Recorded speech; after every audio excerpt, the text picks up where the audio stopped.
Anda sudah pasti familiar dengan novel ini, sebuah novel fiksi ilmiah karya George Orwell dengan judulnya 1984. Novel ini adalah satu novel yang ditulis mungkin sudah hampir satu abad yang lalu, tetapi masih sangat relevan untuk dibaca hingga hari ini. Nah, kita akan membahas salah satu ciri menarik dari novel fiksi ilmiah seperti ini, yaitu spekulasi futuristik.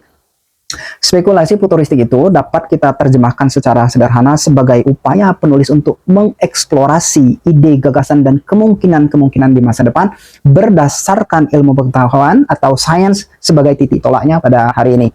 Nah, inilah yang kemudian membuat cara paling mudah untuk membuat spekulasi futuristik di dalam penulisan novel ilmiah adalah dengan menggunakan frasa bagaimana kalau atau bagaimana jika. Misalnya, bagaimana jika manusia benar-benar mampu hidup di planet Mars? Atau misalnya, bagaimana jika semua kehidupan di dunia ini runtuh dan berganti menjadi pemerintahan robot dan lain sebagainya. Nah, intinya, sebuah ide cerita dalam fiksi ilmiah itu diambil dengan mengeksplorasi kemungkinan-kemungkinan yang terjadi di masa depan berdasarkan titik tolaknya ilmu pengetahuan pada hari ini. Itu tidak penting apakah titik tolak ilmu pengetahuannya hari ini akurat atau tidak, atau sekedar hipotetis dan lain sebagainya, tetapi yang paling penting adalah dampaknya terhadap kemanusiaan. Yang kita bisa lihat contohnya di 1984 ini. George Orwell di sini tidak memprediksi bahwa adanya Android, AI, dan lain sebagainya itu tidak diprediksi secara signifikan, tetapi ia memprediksi dengan sangat baik bagaimana pengawasan massal, kemudian manipulasi informasi, kemudian ia juga membayangkan dan berspekulasi tentang adanya kendali narasi yang dilakukan oleh penguasa.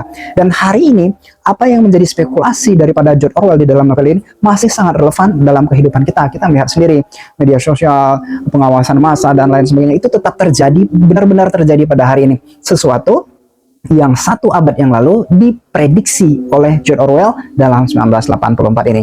Nah, itu adalah salah satu ciri penting ketika kita menulis novel fiksi ilmiah. Bagaimana kita berangkat dari ilmu pengetahuan yang ada walaupun tidak akurat pada hari ini untuk memprediksi apa yang mungkin terjadi di masa yang akan datang.